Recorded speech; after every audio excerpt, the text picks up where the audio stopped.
a sombra, ou todo o elogio da sombra que eu fazia antes, todo o louvor da forma mais sóbria que eu fazia antes, eu estou deixando vir mais luz, estou abrindo um pouco isso.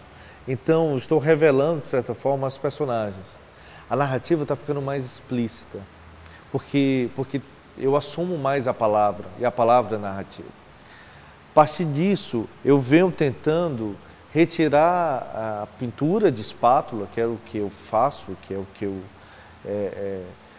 construo de certa forma, de uma forma mais bruta, de um gesto mais incisivo, e voltando ao pincel, com grandes aquarelas. Quer dizer, hoje, de certa forma, eu assumo o gesto, essa narrativa inacabada. Eu deixo o grafite, o desenho de base aparecer. Quer dizer, a própria aguada que eu trabalho, úmido sobre úmido, me dá a possibilidade da improvisação ou do que eu não tenho controle. E eu assumo isso cada vez mais.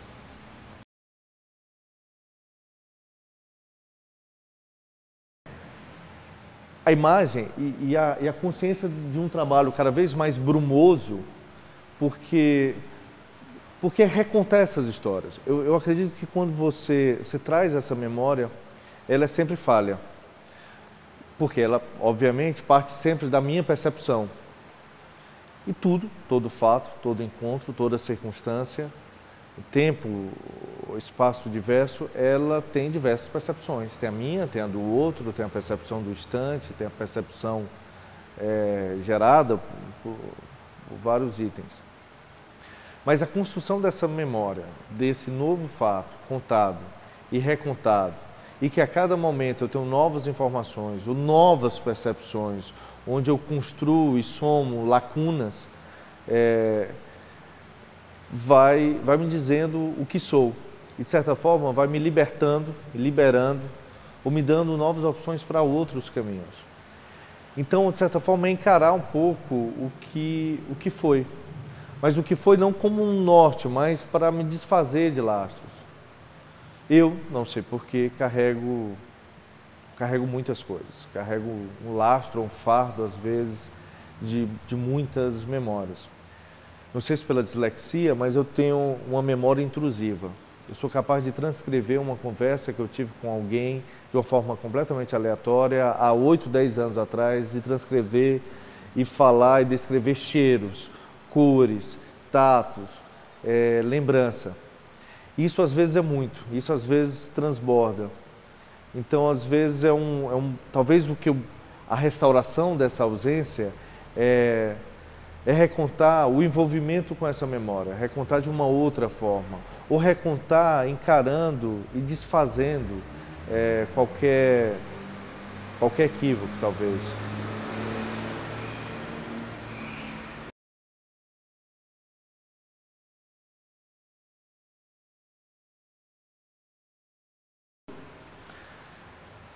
Pintura como a escultura ou a gravura são ofícios que exigem muito um trabalho braçal, exigem muito uma dedicação artesanal. Por mais que eu tente compreender um pouco ou esteja dentro de um processo, o que eu faço, dentro de um laboratório, mas eu costumo trabalhar dentro de séries, e séries que duram 2, 3, 4 anos, mas é na construção, é no fazer, é na tessitura, é no sujar as mãos, onde se descobre o caminho disso, onde se descobre o que de fato eu faço e as surpresas. Então, preciso do trabalho braçal, preciso do trabalho diário. Quer dizer, isso é que me mostra o caminho. E as novas descobertas. Quer dizer, quando você está trabalhando, pintando, de repente, no meio do processo, acontece algo novo, uma certa surpresa. Nesse momento, paro, tiro o quadro, ponho em outro lugar, observo durante algum tempo para poder revisitá-lo.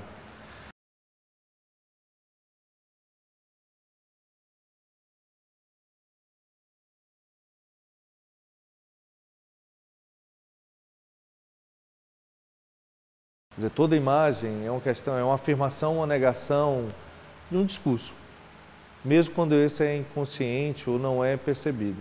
A partir desse momento, tudo, de certa forma, te revela. No meu caso, por ser um trabalho narrativo, é muito mais expresso isso. E eu me percebo de uma forma completamente desnudada nos trabalhos. Assumir isso, às vezes, é um pouco difícil. Mas eu, de certa forma, falo sobre memória, falo sobre ausência, falo sobre silêncios, falo sobre envolvimento, falo sobre sexualidade, falo sobre uma série de ações, circunstâncias que narram as minhas histórias.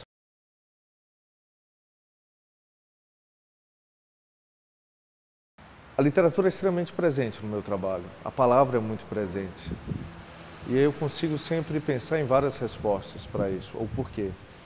A primeira foi da real descoberta que a literatura me trouxe, principalmente a poesia.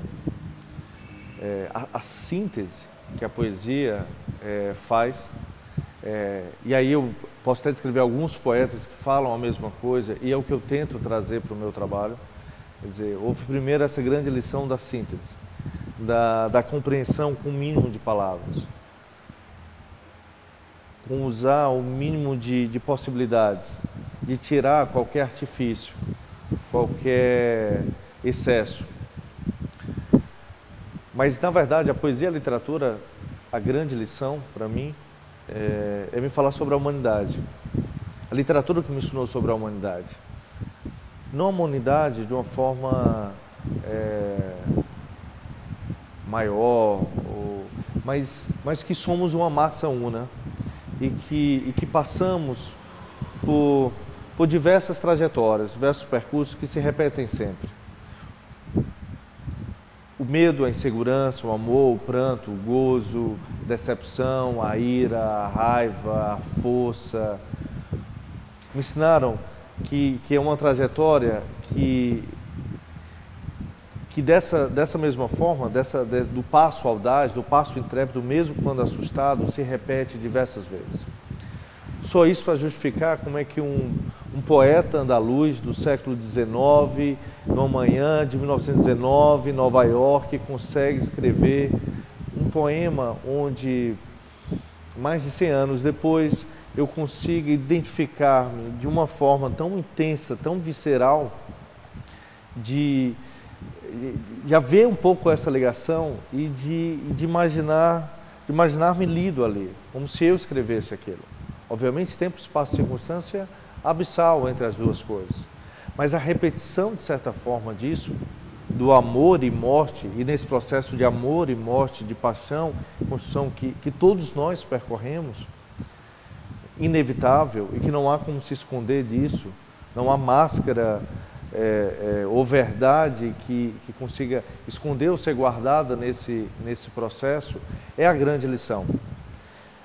E aí entra no meu processo criativo. Além de ser muito presente e de ser também um exercício meu como autor, de escrever, de usar um pouco a palavra e de pensar a palavra de uma outra forma também.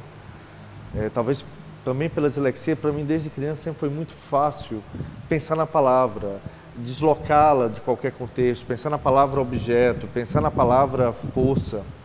Euridice Fontella que é talvez a grande poetisa brasileira desconhecida, fala que toda palavra é crueldade. E eu sempre penso na palavra crueldade me trazendo a palavra crua. Toda palavra é crua, tem peso, tem cor, é incisiva.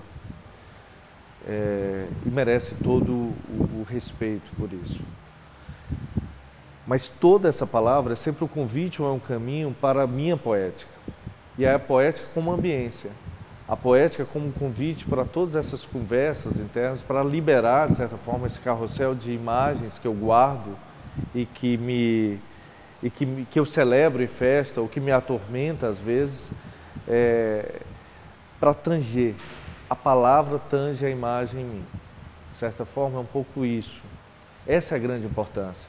E quando eu tive, de certa forma, a consciência disso, começa a haver a presença maior da palavra, o cuidado, o guiar, onde está ou que palavras, ou que autores conseguem, de fato, aumentar esse convite. Então, posso falar em Paul Auster, Paul Celan, Euridice Fontella, Hilda Hilst, Borges, Garcia Lorca, Ferreira Goulart. Todos, de certa forma, constroem essa trama, essa rede que eu abraço. João Cabral de Melo Neto.